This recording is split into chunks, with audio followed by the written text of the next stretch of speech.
Dear friends and fellow dreamer, today I stand before you with a message that might sound a little unconventional, but I ask you to keep an open mind as we explore it together. It's a message that challenges the very fabric of what we've been taught about kindness, and that message is stop being kind. Now, before you jump to conclusions and think I have lost my mind, let me explain, as you tell me in your own words. Live by the manifold. I'm not asking you to stop being compassionate, empathetic, or loving. In fact, I'm encouraging you to embrace those values more deeply. But what I want us to reflect on is the form of kindness we're offering, and more importantly, the motivation behind it.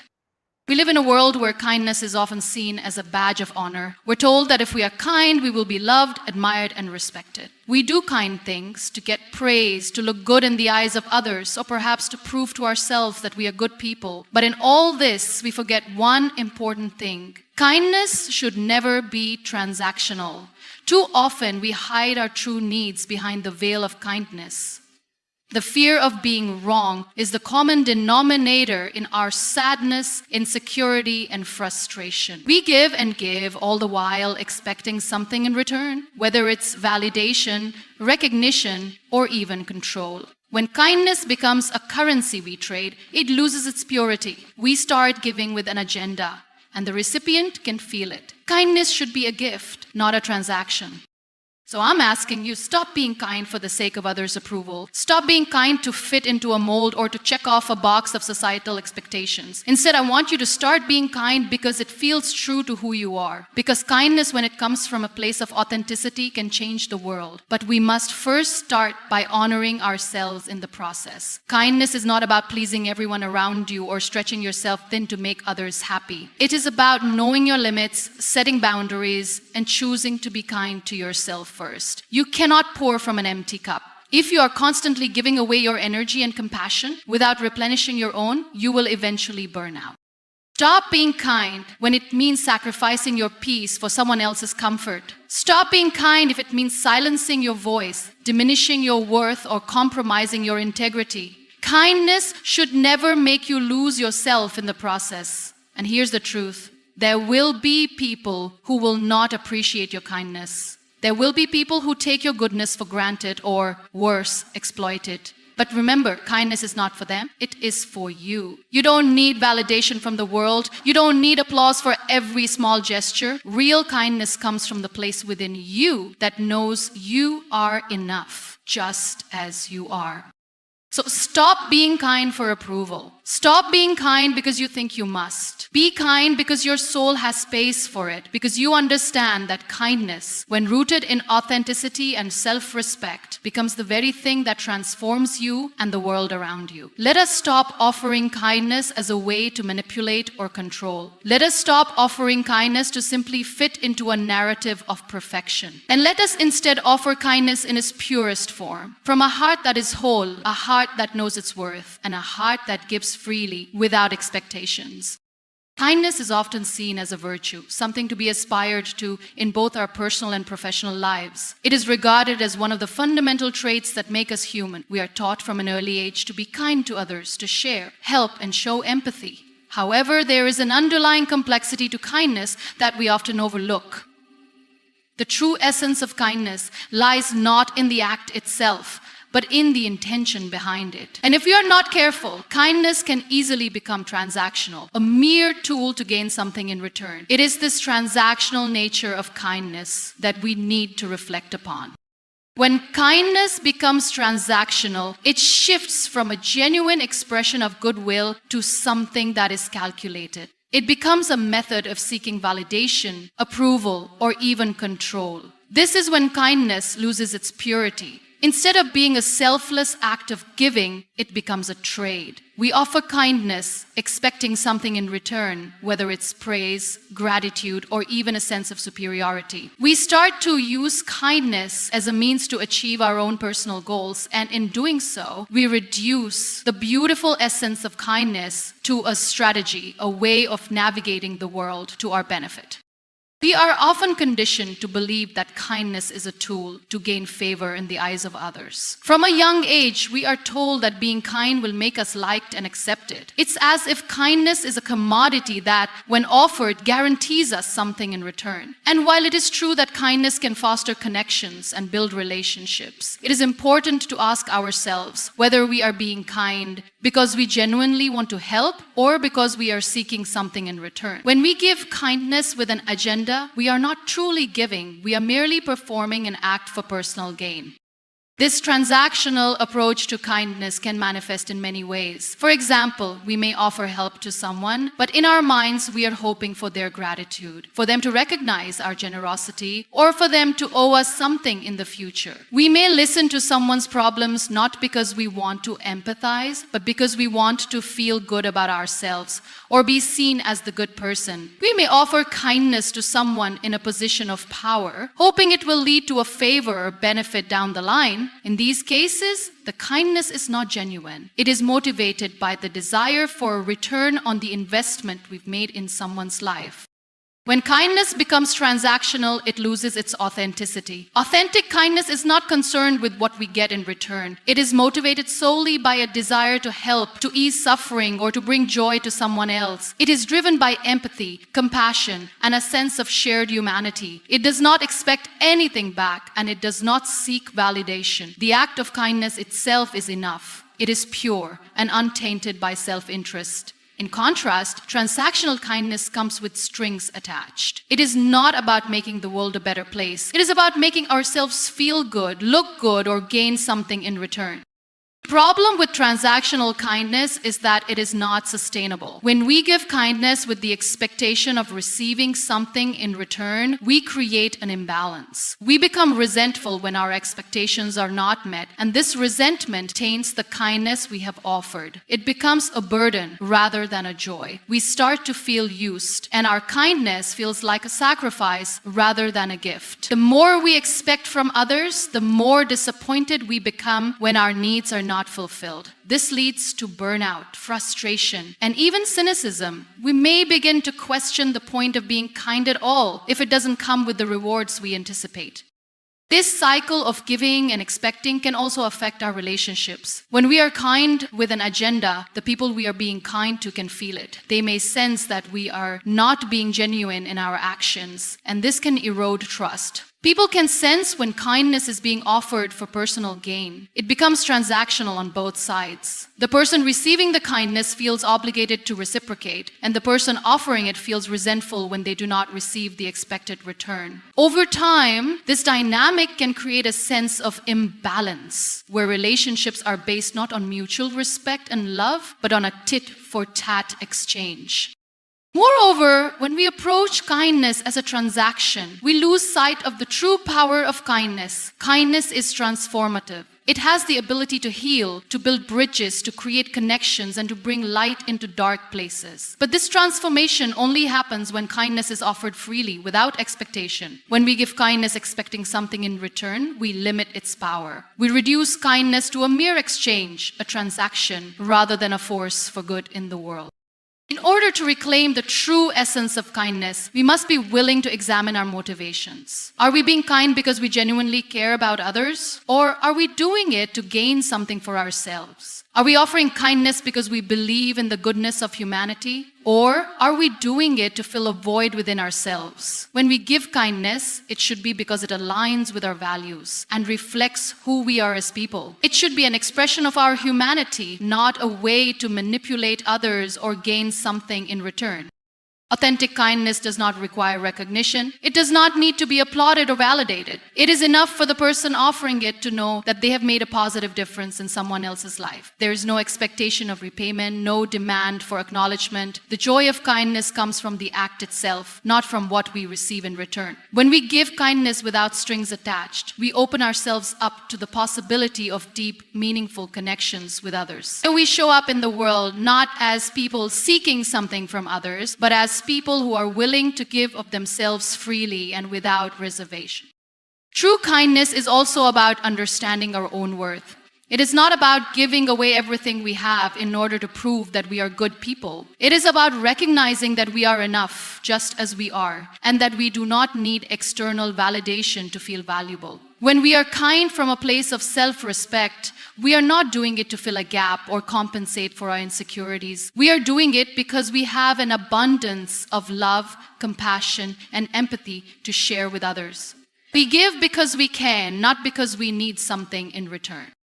The challenge for all of us is to shift our mindset around kindness. Instead of seeing it as a tool for gaining favor or recognition, we must view it as a powerful force that has the potential to transform both ourselves and the world around us. When we stop viewing kindness as a transaction, we allow it to become a genuine expression of who we are. We can give without expecting, love without conditions, and show compassion without the need for acknowledgement. This is when kindness becomes truly powerful. It is when we give not because we expect something in return, but because it is the right thing to do, the compassionate thing to do, and the human thing to do. Kindness is about freedom. It is about offering ourselves to others without the weight of expectations. When we stop being kind for personal gain, we create space for genuine connection. We begin to give not because we need something in return, but because it feels good to share our humanity with others. And in doing so, we begin to experience the true transformative power of kindness. It is in this pure form that kindness becomes something that not only changes others, but also changes us. Kindness is something we all strive for, and it is an essential trait that is celebrated worldwide. It is often seen as the golden standard for human interactions, something that binds us together, builds connections, and creates positive change. But kindness is not always as straightforward as we might think. It can often be seen through a lens of expectation and validation. We find ourselves doing kind things, not necessarily because we want to help or uplift others, but because we want something in return. Validation, approval, or even admiration. When we are kind for the sake of receiving approval or recognition, we begin to make kindness a form of transaction where we give something and expect something in return. This transactional mindset can be incredibly limiting, both for ourselves and for those we interact with. Kindness, in its pure form, should not come with strings attached. It should not be motivated by the desire for applause or accolades. It should not be used as a currency to buy favor or recognition. Instead, true kindness arises from a place of authenticity, where we offer our help, compassion, or understanding without any ulterior motives. When kindness is driven by the need for approval, it often feels inauthentic. We may give without fully investing in the act because we are already thinking about the reward we expect in return. For example, we may help a colleague or friend, not because we genuinely want to support them, but because we are hoping to receive praise or to be seen as the good person. We might do a good deed, hoping that others will take note and acknowledge our effort. The problem with this approach is that it diminishes the quality of the kindness we are offering. Instead of it being a genuine expression of our values, it becomes a tool for self-gratification. This transactional form of kindness can even lead to resentment. When we expect something in return for our acts of kindness, and that expectation is not met, we may feel disappointed, frustrated, or even bitter. This is especially true when we believe we deserve recognition for the good things we do, but it is not forthcoming. We might feel unappreciated, or worse, we might begin to question why we bother being kind at all if it doesn't result in some form of validation or reward. This cycle of giving with the expectation of receiving something in return ultimately leaves us feeling empty and unfulfilled. The other side of the transactional nature of kindness is the impact it has on our relationships. When we are kind to others with the expectation of getting something back, our relationships can feel unequal. There may be an underlying sense of obligation that others feel in response to our kindness, and this can create a sense of tension. Rather than genuine connections built on mutual respect, understanding, and care, these interactions become tainted by the expectation of reciprocation. Over time, this imbalance can erode the trust that forms the foundation of any relationship.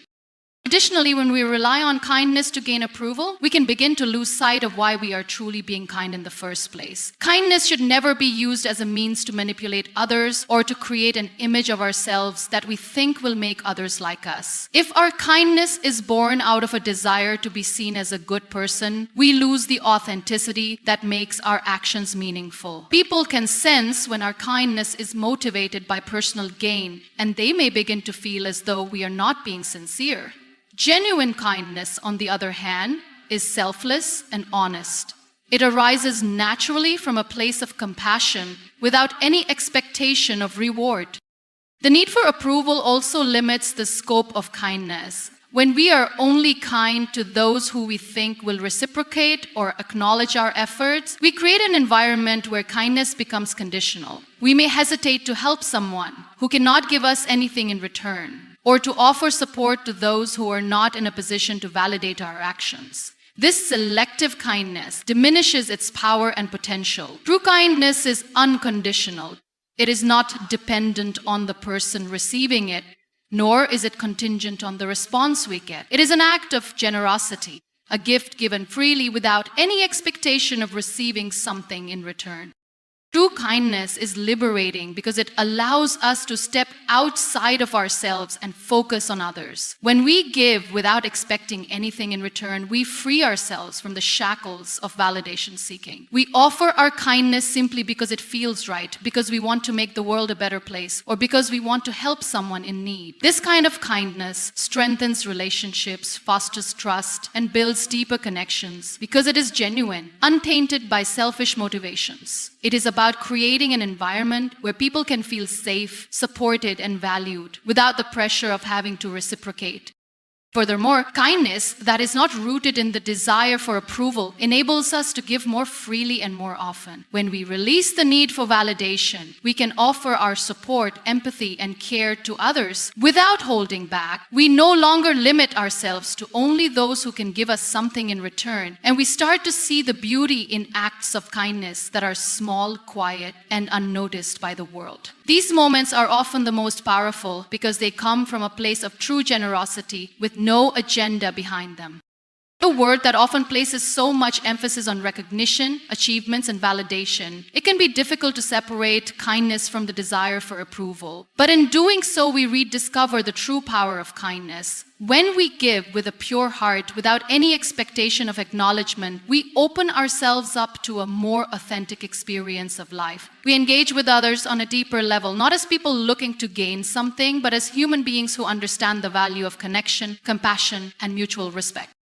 The challenge then is to practice kindness without expecting anything in return. To offer our help, our time, our support, or our love simply because it is the right thing to do, and because we know that kindness, in its truest form, has the power to change lives, ours and others. We should stop being kind for the sake of getting something back and start being kind because it is in our nature to do so.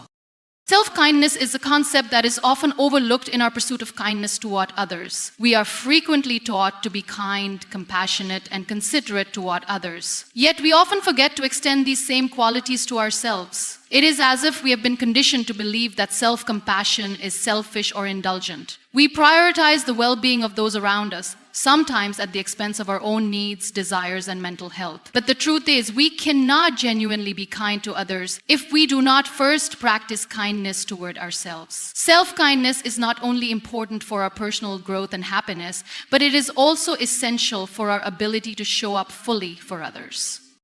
When we fail to practice self-kindness, we become more susceptible to burnout, exhaustion, and resentment. We give so much of ourselves to others that we have nothing left for ourselves. We overextend, overcommit, and stretch our limits in an attempt to be there for everyone. But without taking the time to care for ourselves, we inevitably end up feeling depleted and disconnected. The kindness we offer becomes less genuine because it is given from a place of exhaustion rather than abundance. Instead of being an act of love, kindness becomes a duty or an obligation, and we start to resent the very people we are trying to help.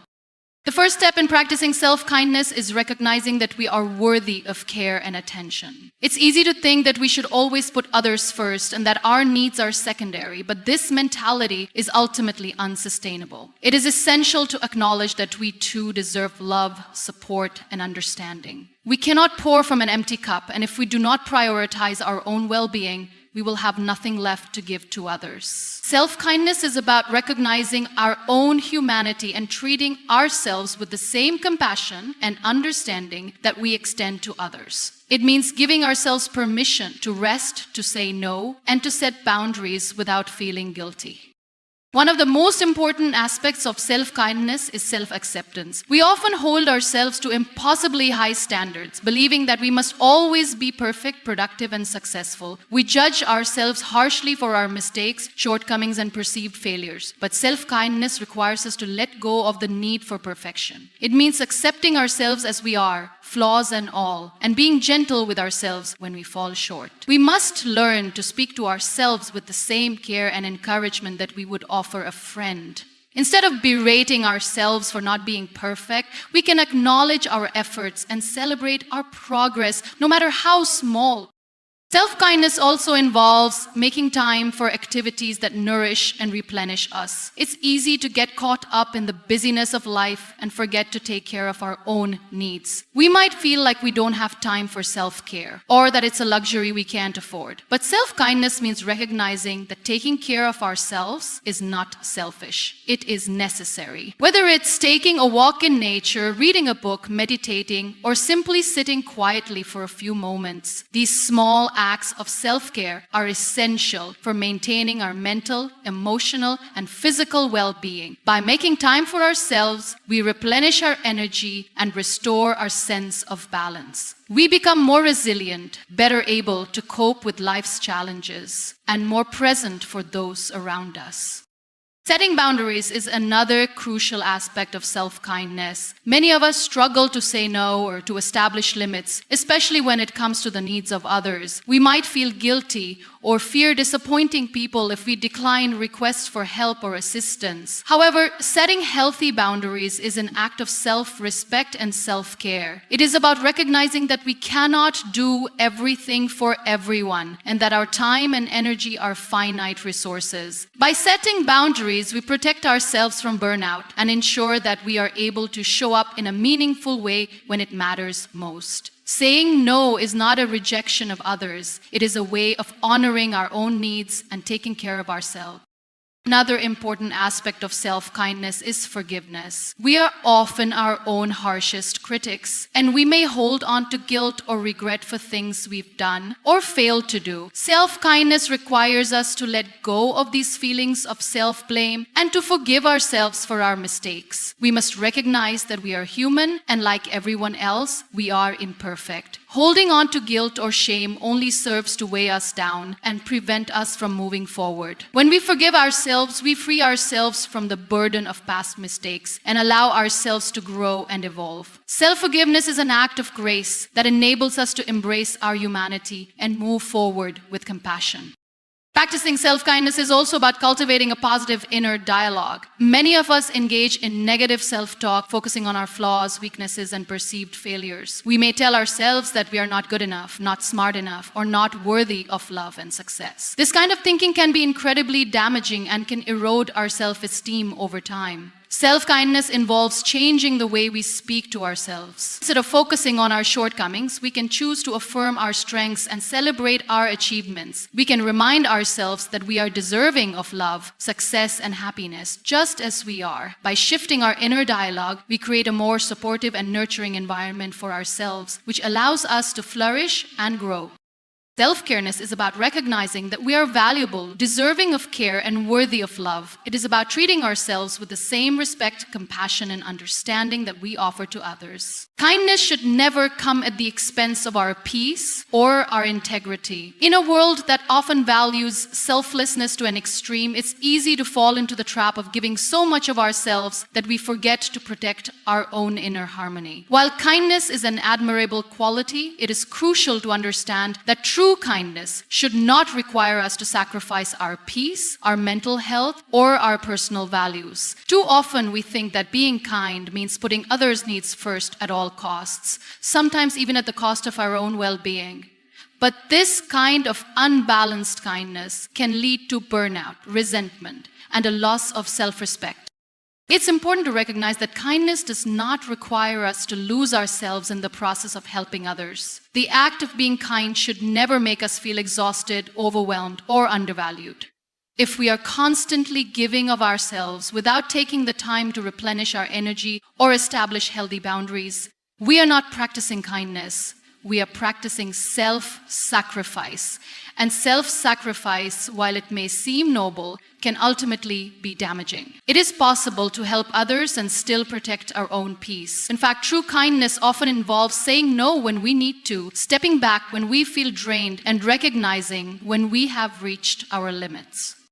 When we continually put others' needs above our own to the point where it disrupts our inner balance, we start to lose sight of our own values. Our kindness becomes a form of appeasement, where we do things not because we want to, but because we feel obligated to, or because we fear that saying no will disappoint others. In these cases, we are no longer acting out of genuine care or compassion, but out of fear or guilt. This is not real kindness. Genuine kindness comes from a place of self-awareness and a strong sense of our own values. It is rooted in authenticity, not in a need to seek approval or to avoid conflict. When we are kind to others at the cost of our own values or peace, we are only harming ourselves in the long run.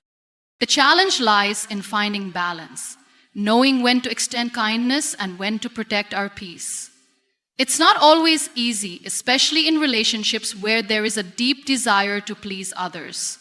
We may fear that setting boundaries will create tension or lead to rejection.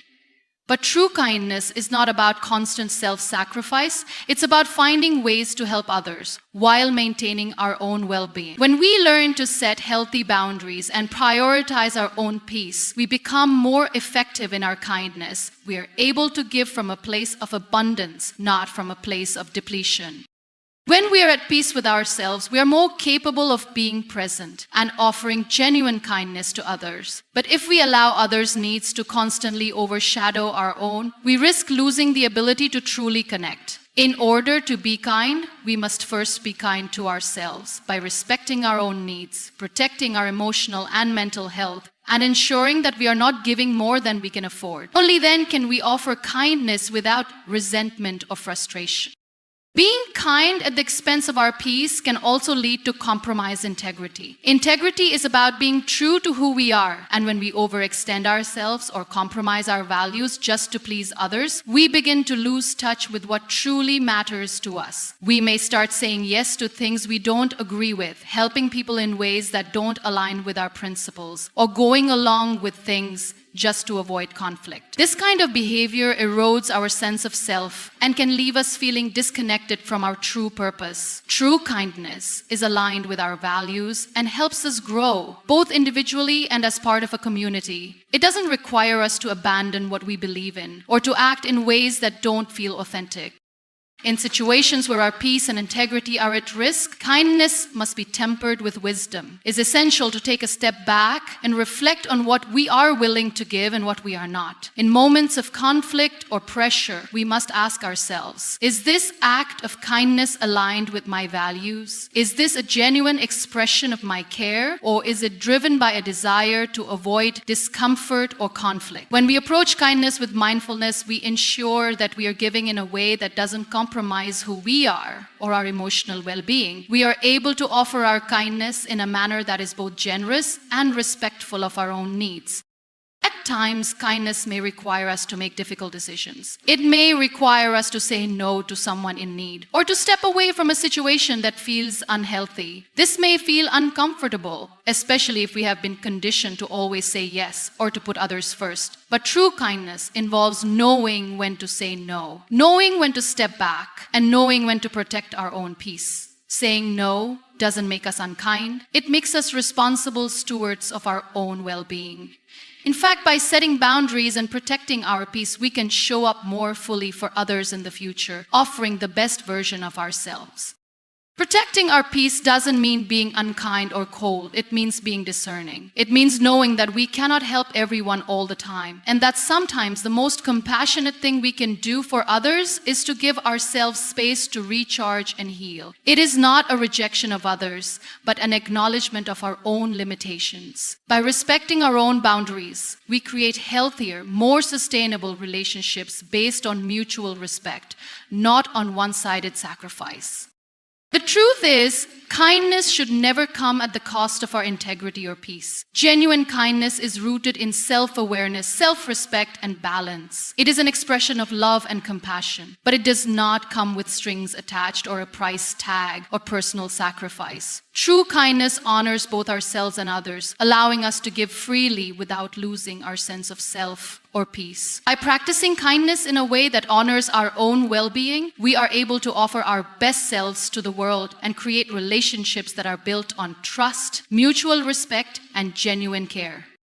Kindness is often seen as a means of making the world a better place, and it undeniably has the power to do so. However, the true power of kindness lies not in the act itself, but in the space it creates for genuine connection and understanding. When we give kindness freely and without expectation, we open ourselves up to meaningful exchanges that go beyond surface-level interactions. But kindness should not be used as a tool to lose our identity or integrity. If we are constantly giving to others without considering our own needs, we risk losing sight of who we are and what we stand for. True kindness, in its purest form, is a reflection of our values, our beliefs, and our authentic selves. It's easy to think that kindness is simply about giving or doing for others. We often see kindness as something external, something we do for people to make their lives better. While that is certainly a part of it, kindness also involves being true to ourselves and protecting our values. When we give too much of ourselves without considering our own needs, we can lose our sense of purpose. It becomes easy to do what others want or need from us, forgetting what we want or need for ourselves. This loss of identity happens when we start to mold ourselves to meet others' expectations, forgetting that kindness is meant to be an expression of who we truly are, not a mask we wear to be accepted or liked. The risk of losing ourselves in kindness comes when we are driven by the desire to please others, to seek approval, or to avoid conflict. We might offer kindness to others because we believe it will make us liked, admired, or respected. While there's nothing wrong with wanting to be liked, using kindness as a tool for validation can erode our authenticity. If we are always trying to live up to the expectations of others, we begin to mold ourselves into something we are not, losing sight of the things that make us unique. We begin to perform acts of kindness to fit into a role or an image rather than doing so because it reflects our true nature. In these moments, kindness becomes less of an authentic expression and more of a coping mechanism. We may end up doing things for others that don't feel right simply because we think it's what they expect or because we fear rejection if we don't. This kind of kindness can be draining because it comes from a place of insecurity, not self-assurance. We are constantly seeking approval from others, and the kindness we offer becomes a way to fill that void. But the problem with seeking validation through kindness is that it is never truly fulfilling. It's a never-ending cycle of trying to meet expectations without ever fully connecting with ourselves. When we lose our sense of self in the pursuit of kindness, we set ourselves up for disappointment. If our kindness is driven by a desire for recognition or admiration, we are bound to be let down. Not everyone will acknowledge or appreciate our efforts. And when that happens, we can feel disheartened, unappreciated, or even resentful. The disappointment that comes from this expectation can lead us to question the very nature of kindness. We may begin to feel that kindness isn't worth offering if it doesn't yield the recognition or validation we anticipated. This is when we start to lose the essence of kindness and turn it into a transactional endeavor, one where we give with the expectation of receiving something in return. True kindness, however, is about giving without expecting anything in return. It is an expression of love, empathy, and understanding that does not require validation or recognition. When we offer kindness purely from the heart, without the need for acknowledgement or reward, we preserve our integrity and authenticity. We give not because we seek something in return, but because it is a reflection of who we are. This kind of kindness comes from a place of strength and self-assurance, not from a desire to gain approval or fulfill a need for validation. Practicing kindness in this way allows us to stay grounded in who we are. It is an act that reinforces our values, not compromises them. When we extend kindness to others, we do so because it aligns with our beliefs and our principles, not because it will help us fit in or gain favor. This form of kindness is sustainable and fulfilling because it is rooted in authenticity. We don't lose ourselves in the process. Instead, we show up fully as ourselves, embracing our individuality and offering kindness from a place of abundance rather than depletion. When we offer kindness without expecting anything in return, we create opportunities for genuine connections. Kindness becomes a bridge between people, a way to understand one another and build relationships based on mutual respect and care. When we are authentic in our kindness, we allow others to be authentic in their response, creating an environment where people can feel safe, understood, and valued. It is in these authentic exchanges that true transformation occurs, not just for those we are kind to, but for ourselves as well. We learn and grow through these connections, and the world becomes a better place, not because of the acts of kindness themselves, but because of the way those acts foster genuine human connection. In essence, the key to truly powerful kindness is rooted in preserving our identity and integrity. When we offer kindness from a place of self-awareness and authenticity, we are able to give in a way that enriches both ourselves and others. We stop giving to gain approval or recognition, and instead we give because it aligns with who we are. This authenticity is what makes kindness so powerful. It becomes a force that not only impacts those around us, but also nourishes our own souls, allowing us to continue offering kindness without losing sight of who we are.